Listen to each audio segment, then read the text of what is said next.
Good morning दोस्तों। आज का हमारा टॉपिक है रुधिर। देखिए रुधिर होता क्या है तथा यह कितने प्रकार का होता है, इनसे बनने वाले सभी प्रश्नों का अध्ययन हम आज इस वीडियो के अंतर्गत करेंगे। ध्यान से देखिएगा, एक भी प्रश्न इससे बाहर नहीं जाएगा।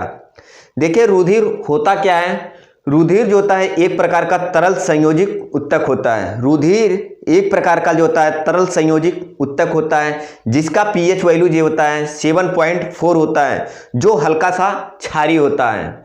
जिसका पीएच वैल्यू जो होता है 7.4 होता है, जो हल्का सा क्षारीय होता है। देखिए पीएच क्या होता है। पीएच हमारा एक स्केल होता है जिसके कारण हम किसी भी पदार्थ का अम्लीय है, क्षारीय है, उदासीन है, इस चीज को उससे मापते हैं। 1 से 7 जो होता है जिसका अंक वो होता है हमारा अम्लीय होता है। 7 जो जिसका होता है वो उदासीन होता है। शुद्ध जल का पीएच मान 7 होता है, जबकि 7 से हम ऊपर जिस तरह जाएंगे 14 तक वो क्षारीय होता है।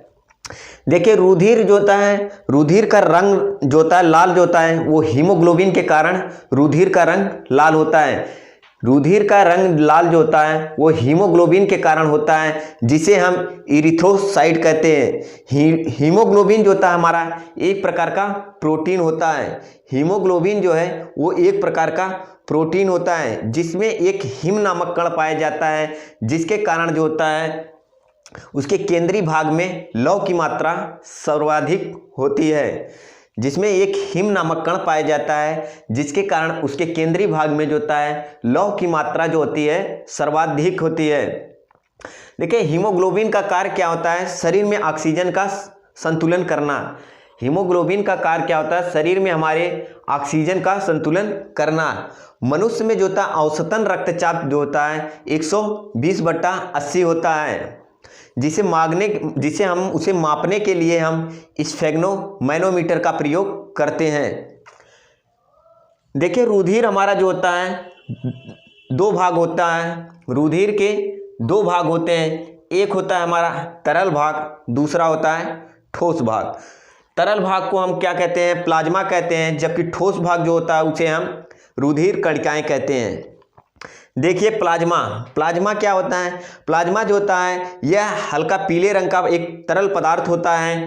प्लाज्मा जो होता है हल्का पीले रंग का एक तरल पदार्थ होता है जिसमें रुधिर का 55 से 60% भाग होता है।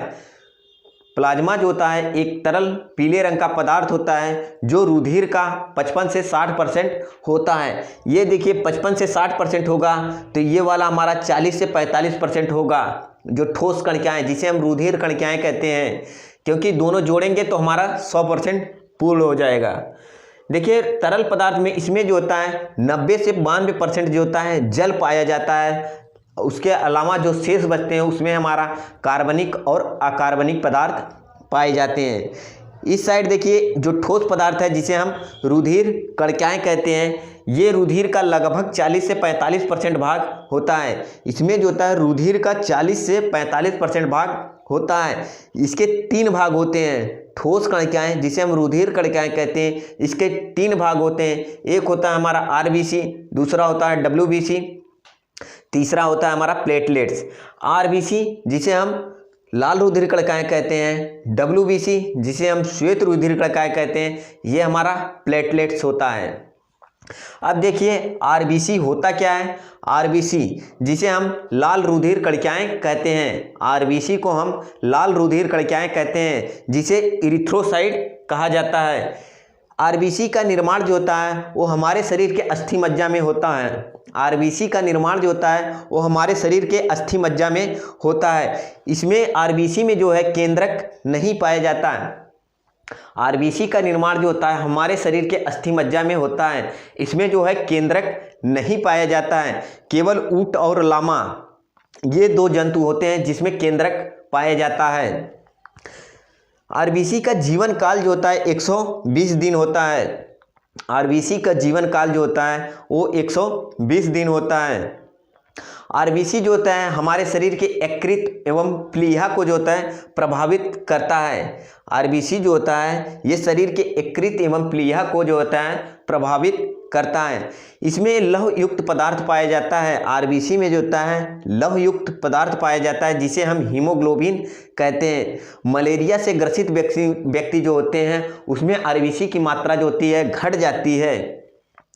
केचुआ जो होता है एक एनेलिडा जीव है जिसमें हीमोग्लोबिन जो होता है उसके प्लाज्मा में घुला रहता है। केचुआ जो होता है एक एनेलिडा संघ का जीव होता है जिसमें हीमोग्लोबिन जो होता है उसके प्लाज्मा में घुला रहता है। केचुए में जो होता है हमारा बंद परिसंचरण तंत्र पाया जाता है। केचुआ में जो होता है वो बंद परिसंचरण तंत्र पाया जाता है। देखिए इधर जो होता है हमारा WBC है। एक समान व्यक्ति में रुधिर जो होता है 5 से 6 लीटर पाया जाता है जो शरीर के भार का 7 से 8% होता है। देखिए WBC क्या होता है? WBC जिसे हम श्वेत रुधिर कणिकाएं कहते हैं। WBC को हम श्वेत रुधिर कणिकाएं कहते हैं जिसे ल्यूकोसाइट कहते हैं। RBC को हमने कहा इरिथ्रोसाइट, जबकि WBC को ल्यूकोसाइट, प्लेटलेट्स को थ्रोम्बोसाइट। देखिए WBC जिसे हम श्वेत रुधिर कणिकाएं कहते हैं या ल्यूकोसाइट कहते हैं, इसका कार्य क्या होता है? रोगों के प्रति जो होता है प्रतीक्षा को कम करना। यह हमारे रोगों से लड़ने में सहायता करता है जिसे हम वीर सिपाही भी कहते हैं।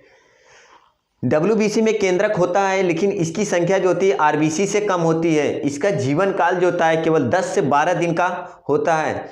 रुधिर में इनकी अधिक मात्रा हो जाने से ल्यूकीमिया नामक रोग हो जाता है। रुधिर में जो है इनकी अधिक मात्रा हो जाने से ल्यूकीमिया नामक एक रोग होता है, वो हो जाता है जिसे हम रक्त कैंसर कहते हैं। नीचे है हमारा प्लेटलेट्स। प्लेटलेट्स को हम क्या कहते हैं? थ्रोम्बोसाइट कहते हैं। ये केवल मनुष्य में पाया जाता है। ये हमारे अस्थि मज्जा में निर्मित होता है। इसमें केंद्रक जो होता है अनुपस्थित होता है। इसका जीवन काल, प्लेटलेट्स का जीवन काल जो होता है 7 से 10 दिन का होता है। ये रुधिर को जो है थक्का जमाती हैं जो विटामिन के कारण होता है। देखिए जब प्लेटलेट मलेरिया रोग हो जाता है तो हमारे शरीर में प्लेटलेट्स की मात्रा कम हो जाती है। देखिए एक हमारा जो है सर्वदाता रक्त जो होता है O- होता है जिसे हम सभी को रक्त दे सकते हैं जिसमें कोई भी एंटीजन नहीं पाया जाता। सर्वदाता रक्त जो होता है वो होता है जिसमें कोई एंटीजन नहीं पाया जाता है, इसे हम सभी को दे सकते हैं। लेकिन सर्वग्राही जो होता है AB होता है, इसमें एंटीजन होता है परंतु एंटीबॉडी नहीं होता है।